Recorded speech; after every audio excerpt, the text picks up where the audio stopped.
Burma, 1941.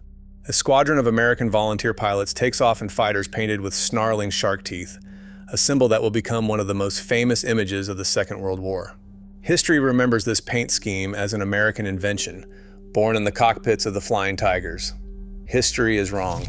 The shark mouth on the Curtiss P-40 was copied from the British, who copied it from the Germans, who painted it on the side of a very different aircraft years before an American pilot ever picked up a paintbrush. In the summer of 1937, the United States Army Air Corps delivered a devastating blow to the Curtiss Wright Corporation. During the military's pursuit trials, evaluators rejected Curtiss's Model 75 fighter, choosing instead the Seversky P-35. It was a defeat that could have ended the aircraft's lineage before it ever truly began. But Curtiss's chief engineer, Donovan Berlin, refused to accept failure. He saw a path forward not in drafting an entirely new design, but in radically adapting the rugged airframe they had already built. Berlin took a standard Model 75 and stripped away its air-cooled Pratt & Whitney radial engine. In its place, he designed a new forward fuselage to house the Allison V-1710. This was a massive 28-liter liquid-cooled V12 engine capable of churning out 1,150 horsepower. To the ground crews preparing the prototype in Buffalo, New York, the long liquid-cooled block was an intimidating departure from traditional radial designs. On March 28, 1938, mechanic foreman James C. Miller wrote a warning to Berlin, describing the Allison as a monster of an engine, a power plant that promised immense capability but threatened to shake the airframe apart with its vibration. Berlin did not back down. He systematically restructured the forward fuselage, reinforced the engine mounts, and redesigned the cooling systems to accommodate the heavy radiator. The resulting prototype, designated the XP-40, was not born from a quest for aesthetic beauty or design purity. It was a brute force engineering solution. By swapping the blunt radial nose for the streamlined, pointed snout required by the Allison V12, Berlin slashed aerodynamic drag. The prototype achieved a top speed of 342 miles per hour, a 12% improvement over the original radial-powered Hawk. The liquid-cooled engine also delivered superior fuel economy and streamlining, transforming a rejected, sluggish design into a lean, high-speed weapon of war. The Curtiss P-40's operational identity took shape through this pragmatic adaptation. It was never designed to be an elegant, high-altitude interceptor.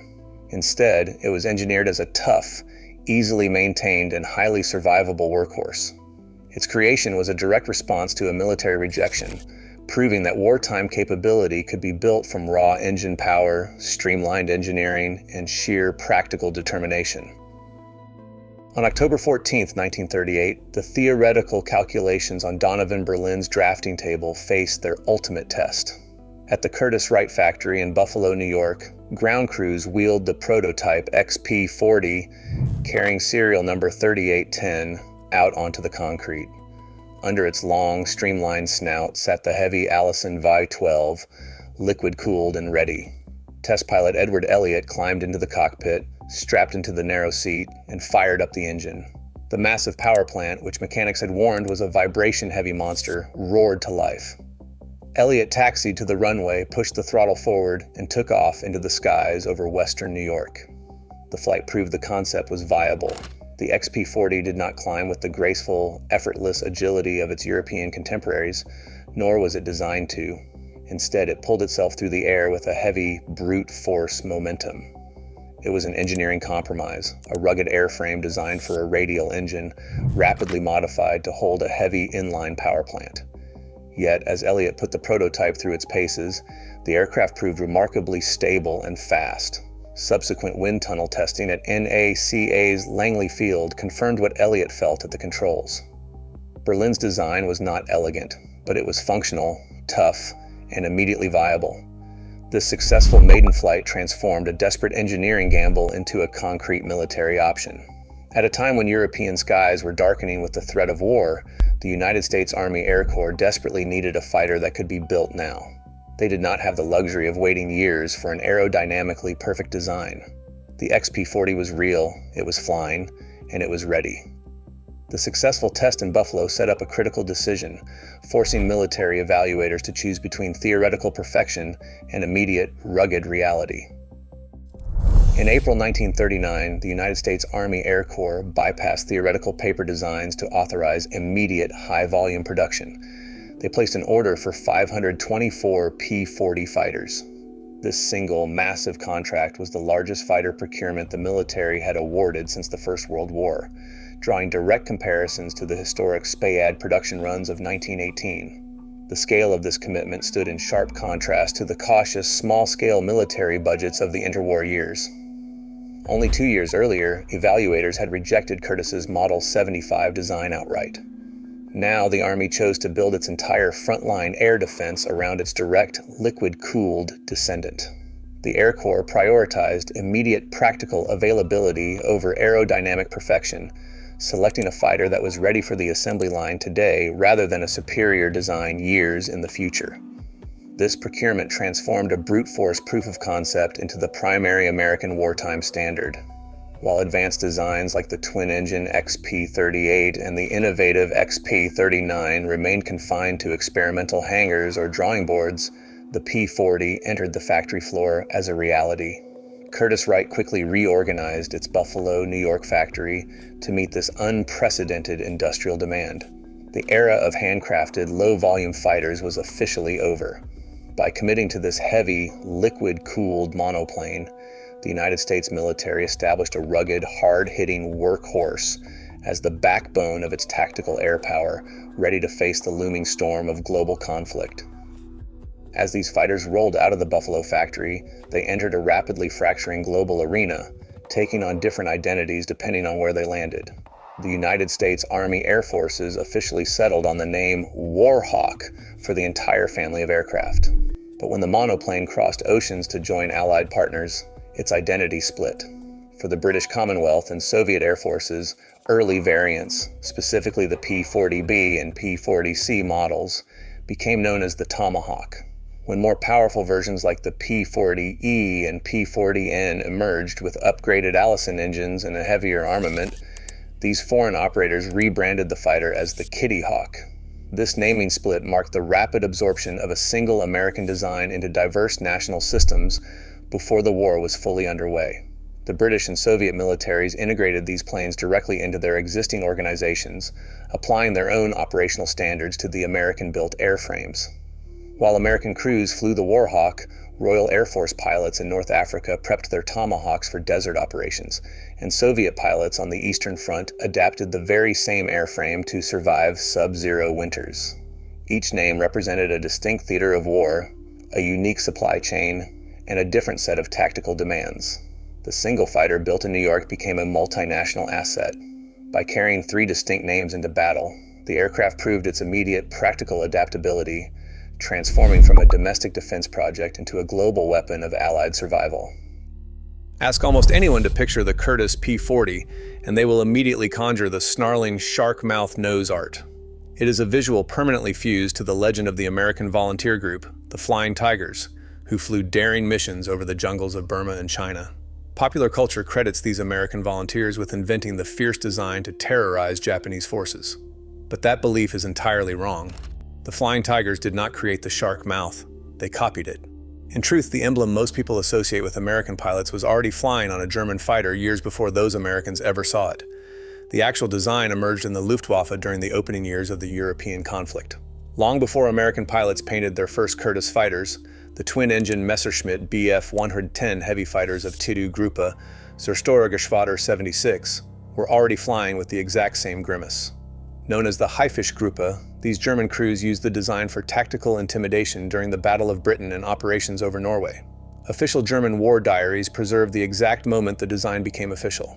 On April 12, 1941, at the Wiesbaden Urban Airfield, a senior pilot instructor named Lieutenant Hans-Jürgen Bergmann ordered ground crews to paint a jagged black and white shark tooth pattern across the nose of his Bf 110 C4. Bergmann wanted a ferocious visual battle cry to boost morale and unsettle his opponents over the English Channel.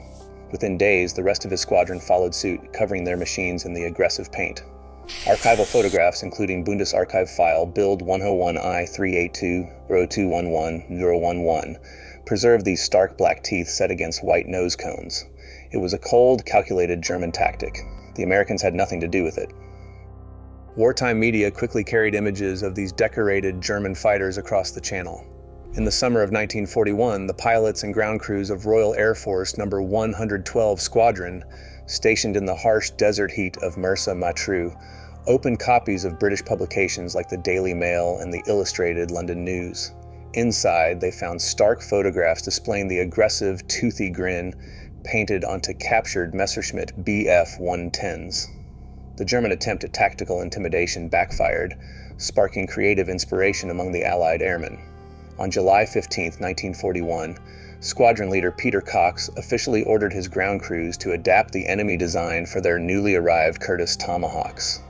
Working through the night, mechanics used hand-cut stencils to trace the jagged black and white teeth onto the P-40's wide radiator cowling, adding a menacing eye above the grin. It was a direct physical transfer, a design born in Germany, applied to an American-built airframe by British hands, and flown into battle against the Axis. The final link in this transcontinental chain came through American pilot David "Tex" Schilling. While popular history maintains that the American volunteer group conceived the design in isolation, Schilling's own written accounts reveal a much more pragmatic truth. In a letter dated September 30th, 1942, Schilling admitted that he first spotted the shark-mouth design in a copy of the British magazine Air Illustrated while stationed at the AVG base in Kunming, China. He openly shared the photo of the German fighter with his squadron mates, noting that the idea came directly from a British periodical, not from their own imaginations. This historical evidence completely dismantles the legend of American originality. The emblem that global audiences credit to American pilots was already flying on a German fighter years before the volunteers in Burma ever saw it. They did not invent the visual identity that defined them. They simply inherited a motif that had already passed through two other air forces. The Flying Tigers did not invent the shark mouth. They made it immortal. Early P-40 models took 9 minutes and 30 seconds to climb to 20,000 feet. The Japanese Mitsubishi Zero reached that same altitude in 6 minutes and 45 seconds. In a turning battle, the Zero carved a tight circle with a radius of just 170 meters, while the heavy P-40 needed 250 meters. These numbers made one reality clear. In any theater where it flew, the P-40 was never the fastest, the highest climbing, or the most maneuverable fighter. Engaging in a traditional dogfight against a Zero was a recipe for disaster. Claire Chennault understood these mechanical limits. He built a combat doctrine designed to exploit the P-40's actual strengths while avoiding its weaknesses. The rules of his training manual were simple and strict. Pilots had to maintain speed at all costs. They secured an altitude advantage of at least 2,500 feet before engaging. When the enemy appeared below, the pilots did not turn to dogfight. Instead, they dived, using the heavy weight of the aircraft to accelerate rapidly to over 350 miles per hour. They made one high-speed pass, fired their heavy machine guns, and broke away into a clean run. If they missed, they did not turn back to dogfight. They used their diving momentum to escape, resetting for another run from above. What the P-40 lacked in agility, it countered with incredible physical defense. The lightweight Japanese fighters lacked self-sealing fuel tanks and pilot armor. A short burst of .50 caliber fire from a P-40 could easily tear them apart. By contrast, the Curtiss fighter was built to absorb massive amounts of damage. It carried heavy steel armor plates behind the cockpit and self-sealing fuel tanks that prevented catastrophic explosions. Ground crews frequently worked on airframes riddled with bullet holes, marveling at how the aircraft had successfully returned its pilot to safety. This heavy construction, paired with high manufacturing availability, made the fighter a reliable tool of survival. The payoff for this disciplined, aggressive doctrine was extraordinary. Over the skies of Burma and China, the Flying Tigers achieved an approximate 9-to-1 kill ratio against Japanese forces. This lopsided success was not the result of aerodynamic superiority, it was the result of rigid tactical discipline, showing that a rugged, technically outclassed aircraft could dominate the skies when guided by the right rules of engagement. On December 7, 1941, at 7:55 in the morning, the theoretical debate over the Curtiss fighter met the sudden reality of war on Oahu. Lieutenants Welch and Taylor ran to their parked P-40B fighters under a barrage of falling bombs. At 7:57, Welch's aircraft, carrying serial number 415546, lifted off the runway and climbed to 4,500 feet.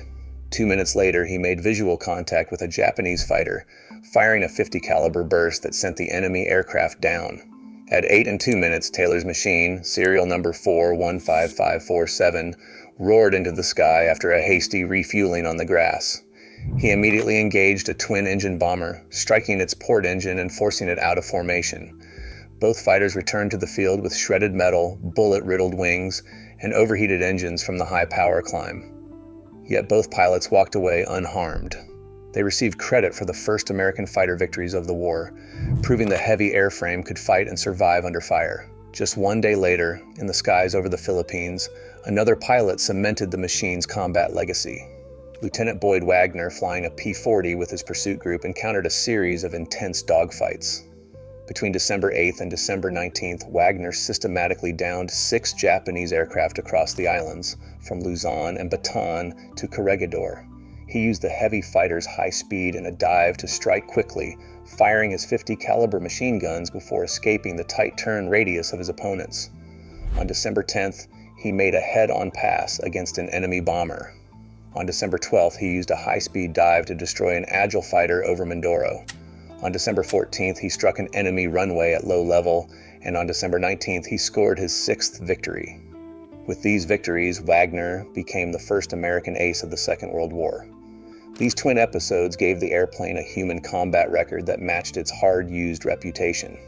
The pilots won because the heavy Curtiss airframe absorbed massive punishment, shielded them with thick armor, and delivered lethal firepower at the decisive second.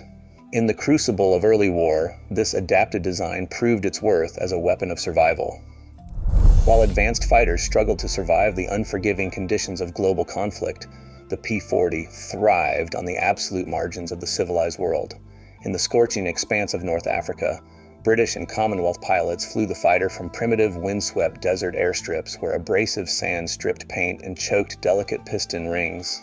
The liquid-cooled Allison V-12, heavily filtered and hardened against the heat, kept running when more sophisticated aircraft remained grounded in the rear.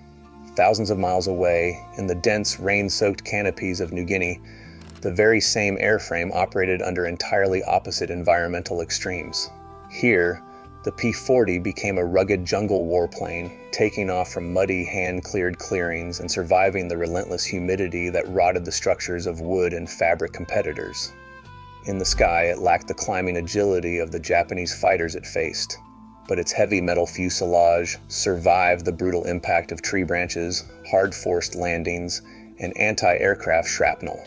Across Asia, in the vast and isolated air campaigns of China and Burma, the fighter served as the primary aerial lifeline on major Allied fronts. It operated thousands of miles from the factories in Buffalo, New York, relying on sparse supply chains and local ground crews who patched battle damage with whatever spare metal they could find. Allied commanders kept sending the P-40 to front after front, not because it was the most dominant machine in the sky, but because it was always there, ready to fly. Its geographical reach across these diverse battlegrounds proved its ultimate value. The P-40 was not an elegant instrument of air superiority, it was an industrial tool of sheer physical endurance. It was built for the dirty, unglamorous work of attrition, proving that immediate availability and rugged survivability often mattered far more than aerodynamic perfection.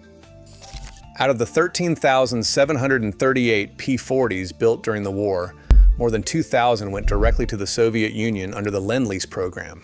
In total, 2,130 of these fighters traveled hazardous supply lines to reach the Eastern Front. Some were shipped through the freezing waters of Arctic convoy PQ-16 to Murmansk, while others flew a long southern route from Mississippi through the Persian Gulf to Baku. Once they arrived, Soviet technicians adapted the American design to their own harsh climate. They installed winterproof oil heaters, modified the fuel systems to accept low-grade Soviet gasoline, and sometimes replaced the wing guns with their own 20mm Shevak cannons. In the air, Soviet pilots flew the P-40 in the defense of Moscow and Leningrad, and during the heavy battles over the Kuban, Red Air Force aviators like Ace A.A. Gromov noted the severe performance trade-offs. The P-40's climb rate was far inferior to the agile Soviet Yak-1, leaving pilots at a disadvantage in vertical dogfights against the Luftwaffe. Yet what the aircraft lacked in climbing agility, it countered with physical defense. Soviet pilots used the P-40's heavyweight to plunge into high-speed dives, escaping German Bf-109s, and they relied on its wide, sturdy landing gear to land safely on rough, muddy frontline strips that would have wrecked more delicate fighters. By 1944, the frontline reality changed. Advanced fighters like the P-51 Mustang and the P-47 Thunderbolt were replacing the P-40 in frontline air superiority roles across the globe. But the Curtiss fighter did not fade away. The P-40 did not disappear when it was outclassed. It simply changed jobs. Its heavy metal fuselage, pilot armor, and dependable liquid-cooled engine made it a highly effective fighter bomber. Until the war ended in 1945, the aircraft served as a ground attack platform, carrying heavy bomb loads to hammer enemy supply lines and fortify the Allied advance. It was a fighter that built its legacy not on speed, but on raw endurance. Between 1939 and 1944, factories rolled out 13,738 P-40's. This massive production run made the Warhawk the third most produced American fighter of the entire conflict, surpassed only by the P-51 Mustang and the P-47 Thunderbolt. It was not the most advanced aircraft in the sky, but it was the most available. This industrial scale allowed the fighter to serve in more combat zones than almost any other American aircraft of the era. From the deserts of North Africa to the frozen Russian steppes, and from the Pacific Islands to the valleys of China, the P-40 was always on the front lines. Its legendary status did not grow from superior speed or agility, but from its constant, overwhelming presence. When pilots needed an aircraft immediately, the Warhawk was ready. The sheer volume of production ensured that even as its performance limits became obvious, its shadow hung over every major theater of the war. The legend survived because the aircraft was simply everywhere. Today, decades after the last factory lines in Buffalo fell silent, the jagged grin remains one of aviation history's most instantly recognizable symbols. Walk onto the tarmac of any modern airshow, and the pattern is unmistakable. Of the thousands of P-40's built, only a handful of airworthy Curtiss airframes are left in the world today, yet almost every single one is painted with those famous shark teeth. It is a visual tradition that has outlived the war itself, permanently fusing the machine to its fierce paint. But this enduring public memory rests on a physical lineage that spans continents and opposing forces. It began as a grim tactical marking on German Messerschmitts, captured on film and published in British papers, before transferring to the desert camouflage of Royal Air Force Tomahawks and then appearing on American fighters in the skies of China. When spectators gather to watch these historic warbirds fly, they are not looking at an original American trademark, but a design that traveled a long, circular route through multiple air forces. This physical progression, preserved in wartime photographs and now recreated on flying restorations like Warhawk 44-1612 and Tomahawk 42-1234, represents a strange historical paradox. The very symbol that popular culture credits to American volunteer pilots was already flying on German fighters long before those Americans ever saw it. The borrowed emblem became the aircraft's most durable public memory, a physical link to a global conflict that defined its place in history. Today, the P-40 remains an enduring symbol of raw survival.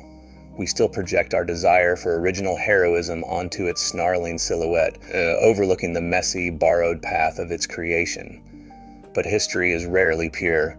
It was never the best fighter of the war, and its most famous marking was never even its own idea, yet both became legendary anyway. Subscribe for more untold military history.